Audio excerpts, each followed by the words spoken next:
Hi everyone, this is Tess. I will just be answering some frequently asked questions sa mga content creator na katulad ko. Unang-una, bakit ako nag-start mag-vlog? Noon, wala naman talaga akong plano na maging vlogger. Yung aking SOCMED, ginagawa ko lang siyang tambakan ng mga ginagawa kong videos, artwork, etc. And walang pumapansin, walang nag-view, napaka-konti ng aking follower. And I don't really mind. And then, nauso yung K-pop. And here I am, na dancer, so I tried K-pop dance. Tapos, naisipan kong gumawa ng tutorial. So, dance tutorial ng Boom Boom Dance ng Mamulan. And that started everything. Nag-trending yon. So, in Facebook, nag-million views yon. Sa YouTube naman, ganun din. Kaya dumami ng dumami yung aking followers sa YouTube at Facebook. Tapos, ayan, marami ng mga nagre-request ng mga dance covers, dance tutorials, etc. Gaano na ba ako katagal gumagawa ng vlog? Sabi ko nga, matagal na akong nag-upload ng mga materials sa SOCMED ko. Pero kung titingnan natin kung kailan talaga ako nag-start na, kumbaga, alagaan yung aking channel at talagang maging official vlogger. Meron ba ganun? It started way back in 2019 or 2018, I guess. Ano yung advantage na nakukuha ko sa paggawa ng content sa SOCMED? Unang-una, nagkaroon ako ng avenue to share my talents and skills to the community. Pangalawa, I am able to inspire some members of the community through my artworks. Pangatlo, I'm earning. So, lahat ng SOCMED platforms ko, na-monetize ko na. And pang-apat, connections, linkages. Dahil marami na akong followers, so marami nang nakakakilala sa akin. And because of that, may mga nag-invite na sa akin na mag-promote ng kanilang mga brands, maging brand ambassador. So I'm actually being paid for that, or minsan naman, ex-deal.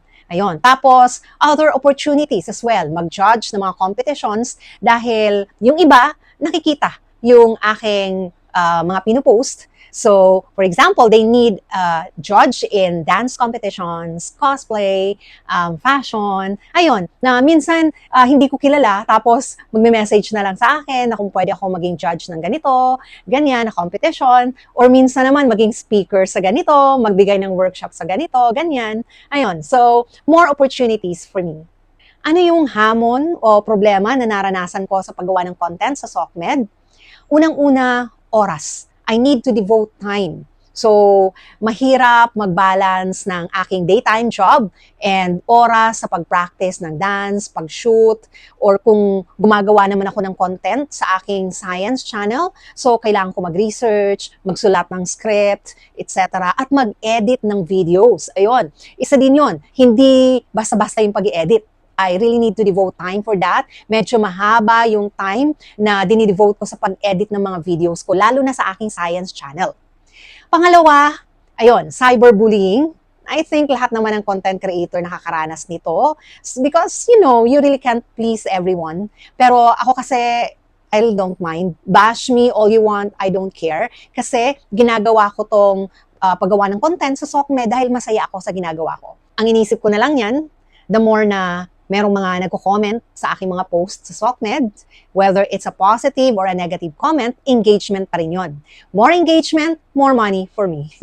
Anong nagmo-motivate sa akin para ipagpatuloy yung pagbablog? Saya ako sa ginagawa ko.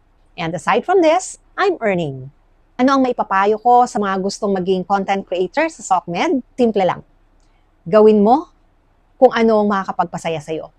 So, kung magbablog ka, dahil yun ang gusto mo.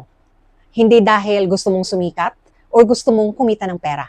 Kasi kapag yun ang naging intention mo in, starting being a content creator, kapag walang pumansin sa mga pinopost mo or kapag binabash ka, susuko ka kaagad.